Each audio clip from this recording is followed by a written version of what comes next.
नमस्ते दोस्तों, स्वागत है आपका डीके जनरल 4354 पर। आज की कहानी यकीन मानो इतनी खतरनाक है कि सुनने के बाद आप बार बार सोचोगे कि यार ये कैसे हो सकता है। जरा सोचो, आप अपने ही घर में रह रहे हो और अचानक पता चले कि जिसके साथ आप रोज बातें करते थे वो असलियत में कोई था ही नहीं। तो क्या होगा? ये घटना मेरे साथ खुद घटा है और आज आपको सब कुछ बताने जा रहा हूं। और हाँ दोस्तों, अगर अभी तक चैनल को सब्सक्राइब नहीं किया है तो जल्दी से कर लो, क्योंकि ऐसी असली कहानियां आपको कहीं और नहीं मिलेगी। और दोस्तों, आप हमारी कहानी कहां से सुन रहे हो और आपका नाम क्या है, प्लीज कमेंट करके जरूर बताना। तो चलिए शुरू करते हैं आज की डरावनी और रहस्यमयी दास्तान। नमस्कार दोस्तों, मेरा नाम अंशुमान है। मैं दिल्ली के पास गाजियाबाद में रहता हूँ। पढ़ाई के बाद मैंने जॉब पकड़ ली थी, लेकिन सैलरी कम होने के कारण मैंने सोचा कि घर का एक कमरा किराए पर दे दूं। घर मेरा बड़ा 2 मंजिला लेकिन सुनसान गली में था। अक्सर वहां रात को अजीब सी खामोशी होती थी। मेरी माँ कई बार कह चुकी थी कि यह कमरा किराए पर मत देना, इसमें पहले भी लोग आए हैं लेकिन ज्यादा दिन नहीं टिके। मैं हंसकर टाल देता, माँ आजकल हर कोई कहानियां बना देता है, सब अंधविश्वास है।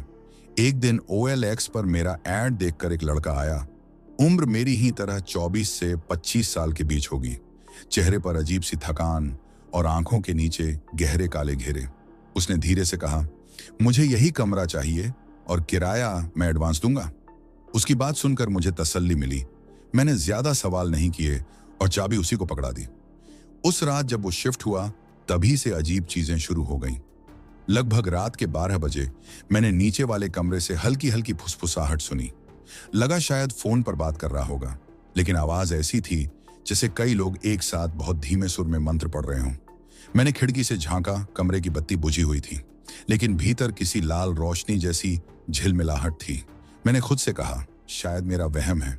लेकिन जब मैंने देखा कि वो किराएदार कमरे में अकेला बैठा था और उसके सामने कोई नहीं, फिर भी आवाजें जारी थीं, तो मेरी रूह कांप गई। सुबह जब मैं नीचे आया तो वो किराएदार बिल्कुल नॉर्मल दिख रहा था। ऐसे बैठा था जैसे कुछ हुआ ही ना हो। मैंने मजाक में पूछ लिया, भाई रात को तंत्र मंत्र करता है क्या? वो थोड़ा सा मुस्कुराया और बोला, कुछ आदतें छोड़ना मुश्किल होता है। उसकी आंखों में एक पल के लिए कुछ ऐसा झलका जैसे कोई गहरा राज छुपा हो। मैंने बात वहीं खत्म कर दी। दिन बीतते गए, लेकिन धीरे धीरे घर का माहौल बदलने लगा। रात को अक्सर लगता जैसे कोई सीढ़ियों पर भारी कदमों से चल रहा हो। कभी बाथरूम में नल अपने आप खुल जाता, कभी बंद खिड़की से अजीब सिसकियों की आवाज आती। माँ ने फिर चेताया, अंशु ये लड़का ठीक नहीं है। पिछली बार भी जिसने कमरा लिया था वो रातों रात बिना कुछ बताए भाग गया था। मैं माँ की बातों पर ध्यान नहीं देता, लेकिन एक रात मैंने खुद अपनी आंखों से कुछ ऐसा देखा जिसने सब कुछ बदल दिया। करीब 2 बजे अचानक नींद खुली। मैंने नीचे वाले कमरे की खिड़की से देखा, वो किराएदार बीच कमरे में खड़ा था। उसके चारों ओर परछाइयां घूम रही थी। हाँ भाई, साफ दिख रहा था। 4-5 काली आकृतियां, इंसानी शक्ल जैसी लेकिन धुंधली धड़कती परछाइयां।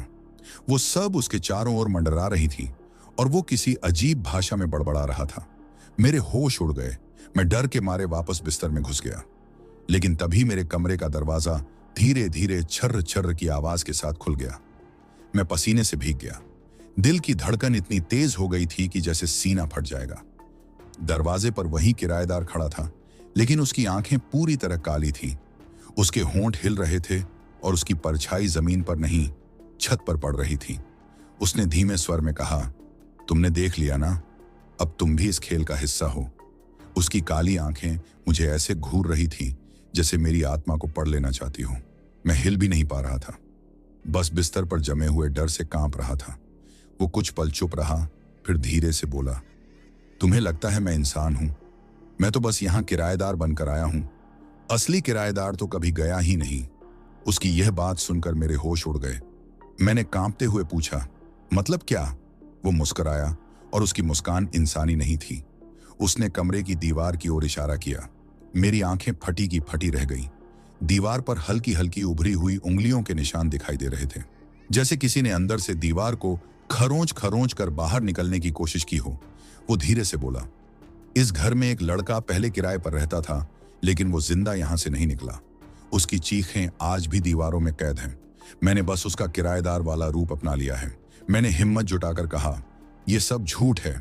जैसे ही मैंने ये कहा, कमरे में अचानक ठंडी हवा का झोंका आया। मेरी खिड़की अपने आप धड़ाम से बंद हो गई और उसी पल मैंने साफ सुना चीखें।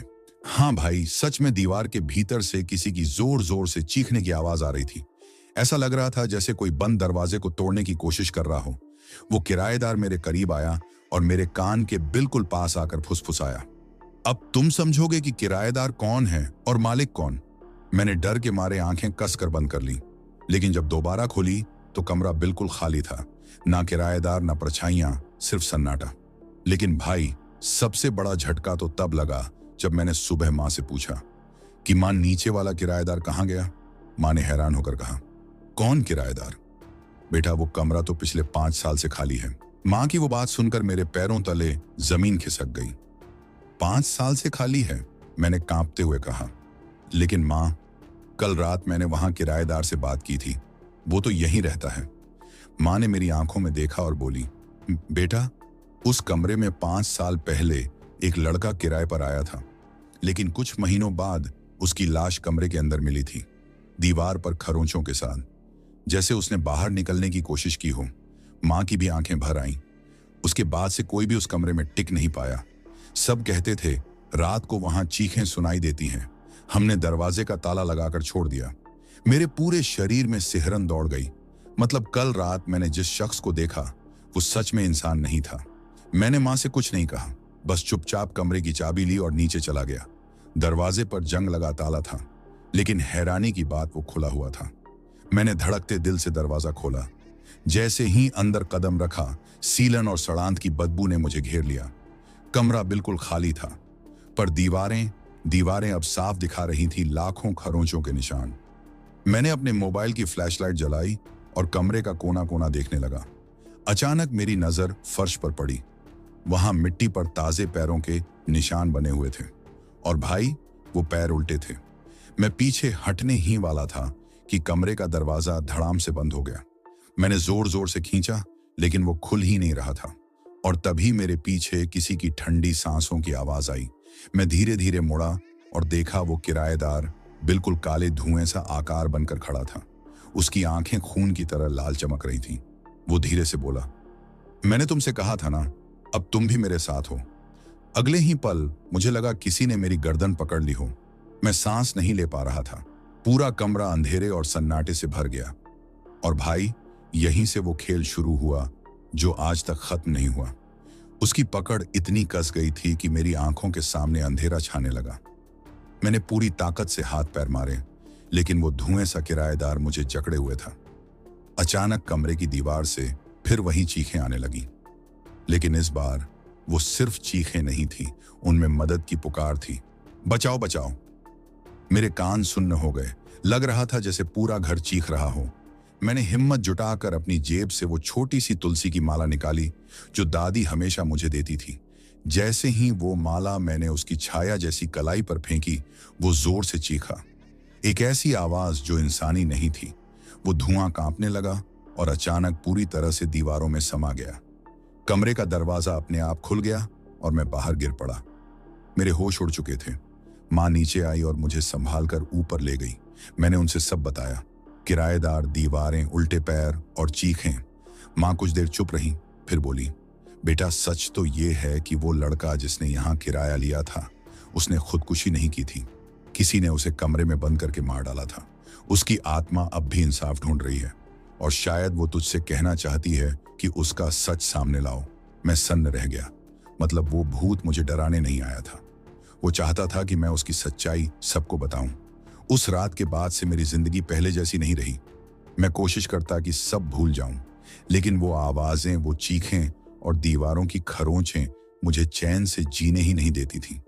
कुछ हफ्तों बाद मैंने हिम्मत जुटाई और उस लड़के की फाइलें, पुलिस रिपोर्ट और अखबार की पुरानी खबरें खंगालनी शुरू की। और भाई, जो सच्चाई सामने आई उसने मेरी रूह तक हिला दी। उस किराएदार लड़के का नाम अरविंद था। रिपोर्ट में साफ लिखा था, मौत आत्महत्या लगती है, लेकिन हालात गंभीर। लोगों ने गवाही दी थी कि वो हमेशा खुशमिजाज रहता था, किसी से झगड़ा भी नहीं था।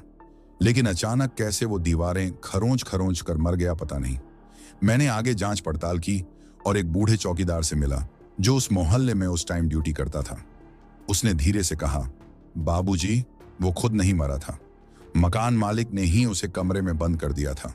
दोनों में पैसों को लेकर झगड़ा हुआ था और उसी दिन से उसकी आत्मा भटक रही है। मेरे पैरों तले जमीन खिसक गई। मतलब जिस कमरे को मेरी माँ आज भी किराए पर देती है, उसके असली मालिक ने ही एक लड़के की जान ली थी और उस किराएदार की आत्मा इंसाफ मांगने वापस आई थी। भाई, उस दिन मैंने ठान लिया कि मैं ये सच सबको बताऊंगा। लेकिन जैसे ही मैं घर वापस आया और कमरे की ओर बढ़ा, मुझे लगा कोई मेरा पीछा कर रहा है। पीछे मुड़ा तो कुछ नहीं था, बस कमरे का दरवाजा थोड़ा सा खुला हुआ था। जैसे ही मैंने दरवाजा पूरा खोला, सामने वही धुएं सा किराएदार खड़ा था। लेकिन इस बार उसकी आंखों में गुस्सा नहीं था, बस खालीपन था। उसने धीमे स्वर में कहा, सच सबको बता देना ताकि मैं यहां से जा सकूं। और अगले ही पल वो हवा में गायब हो गया। भाई, उस दिन से मैंने उसकी कहानी सबको सुनानी शुरू कर दी, जैसे आपको सुनाया। लेकिन आज भी कभी कभी जब रात को देर तक जागता हूं तो खिड़की पर दस्तक सुनाई देती है, धीरे धीरे, बहुत हल्की, और लगता है जैसे कोई फुसफुसा रहा हो, याद रखना मैं असली किराएदार हूं। तो भाई, ये थी मेरी जिंदगी की सबसे डरावनी और सच्ची घटना। तो दोस्तों, अब आप खुद सोचो, अगर ऐसी घटना आपके साथ हो जाती तो आप क्या करते? कमेंट करके जरूर बताइए। खैर, आज की कहानी यहीं खत्म होती है, लेकिन अगर सुनकर मजा आया हो तो जल्दी से डीके जनरल 4354 को सब्सक्राइब कर लो और घंटी वाला बटन भी दबा देना ताकि अगली डरावनी कहानी आपसे मिस ना हो। तो चलो फिर अगली बार मिलते हैं एक नई और ज्यादा खतरनाक कहानी के साथ। तब तक अपना ध्यान रखना और हाँ, रात को अकेले मत निकलना। धन्यवाद।